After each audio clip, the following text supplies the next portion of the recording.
Hello guys, welcome to my channel study structure. इस video के अंदर हम डिस्कस करेंगे चार्टर एक्ट 1813।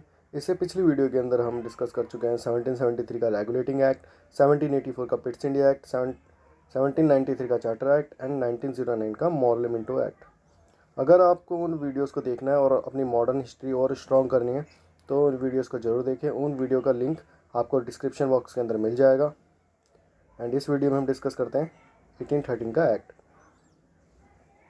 लीडिंग इवेंट्स क्या थे? नेपोलियन बोनापार्ट कॉन्टिनेंटल सिस्टम लेके आया था।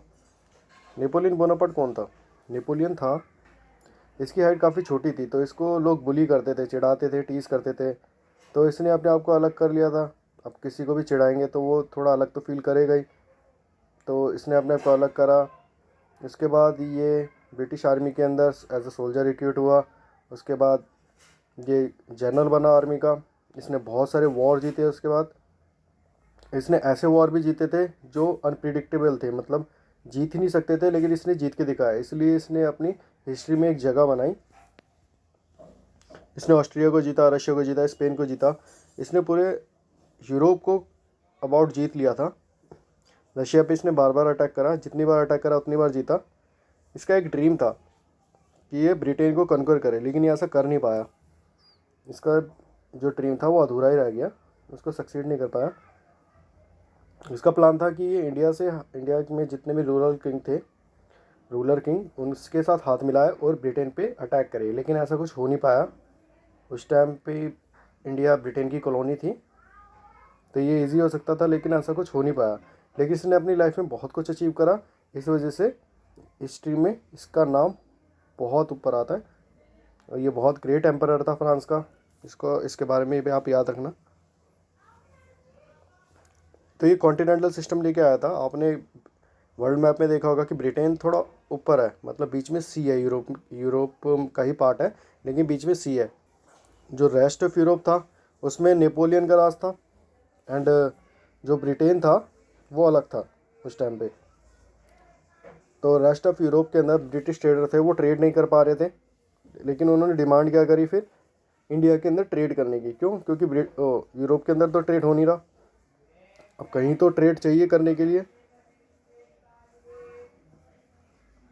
तो उन्होंने इंडिया में डिमांड करी कि वो इंडिया में ट्रेड करेंगे। उस टाइम पे गवर्नर जनरल कौन थे? लॉर्ड मिंटो थे। उन्होंने क्या करा था? ट्रीटी ऑफ अमृतसर करी थी महाराजा रंजीत सिंह के साथ। इस ट्रीटी के अंदर क्या था कि सतलुज जो रिवर है उसको एज अ बाउंड्री ट्रीट करा जाएगा। जो उसका ईस्टर्न पार्ट होगा वो आपका अंग्रेज़ों का होगा और वेस्टर्न पार्ट महाराजा रंजीत सिंह का। ठीक है, एक तरीके से बॉर्डर बना दिया गया उस रिवर को कि कोई भी उसे क्रॉस नहीं करेगा। नेक्स्ट प्रोविज़न क्या थे इस एक्ट के?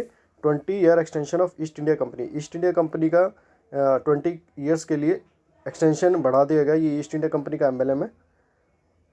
इससे पिछले एक्ट में भी 20 ईयर एक्सटेंशन मिला था ईस्ट इंडिया कंपनी को। कंपनी ही ट्रेड करेगी इंडिया के अंदर, लेकिन इसमें क्या हुआ, monopoly of east India company dissolve होगी क्योंकि ब्रिटिश ट्रेडर को भी अलाउ किया गया इंडिया के अंदर ट्रेड करने के लिए। तो ईस्ट इंडिया कंपनी की मोनोपोली डिजॉल्व हो गई, लेकिन ईस्ट इंडिया कंपनी ने सस्टेन करी मोनोपोली किसके अंदर? टी ट्रेड के अंदर एंड ट्रेड विद चाइना के अंदर। ठीक है, इन दो चीज़ों के अंदर अभी भी ईस्ट इंडिया कंपनी की मोनोपोली थी। Empower the local government to tax people. Local government को पावर दी कि वो लोगों पर टैक्स लगा सके। कंपनी डिविडेंड वाज फिक्स्ड 10.5%, मतलब अब 10.5% प्रॉफिट दिया जाएगा। कंपनी का डिविडेंड 10.5% रहेगा। Act gave more power to courts. आपने पिछले एक्ट्स के अंदर भी देखा है, Warren Hasting and Lord Cornwallis ने क्या करा था? जुडिशल सिस्टम को रिफॉर्म करा था। इसमें भी जुडिशल सिस्टम को एनहांस किया गया, बढ़ाया गया, उसमें पावर दी गई उन्हें। इसके बाद भी जुडिशल सिस्टम को रिफॉर्म किया जाएगा आगे एक्ट के अंदर, क्योंकि कोर्ट को रिफॉर्म करना जरूरी था। लॉलेसनेस जो जो अकानून व्यवस्था थी उसको कानून व्यवस्था बनाना था इनको। Grant permission to missionaries. जो क्रिश्चियन रिलीजियस पीपल होते थे उनको इंडिया आने की परमिशन दी गई और रिलीजियस प्रोसेलिटाइजेशन करने की परमिशन दी गई। मतलब उनको धर्म परिवर्तन वो कर सकते हैं, लोगों का, इंडिया के लोगों का धर्म परिवर्तन कर सकते हैं, उनको ये परमिशन ग्रांट की गई। Provide financial grants toward revival of Indian literature. Indian literature बहुत पुराना लिटरेचर है, one of the most oldest literature है वर्ल्ड का। तो उसको कंजर्व करना बहुत ज़रूरी है। तो उसके रिवाइवल के लिए फाइनेंशियल ग्रांट दिए गए, प्रमोशन ऑफ साइंस के लिए भी फाइनेंशियल ग्रांट दिए गए, क्योंकि उस टाइम पे बहुत सारे इनोवेटिव एक्सपेरिमेंट हो रहे थे साइंस के अंदर। तो इंडिया को भी फाइनेंशियल ग्रांट दिए गए कि वो उसके अंदर भी, इंडिया के अंदर भी साइंस का प्रमोशन हो।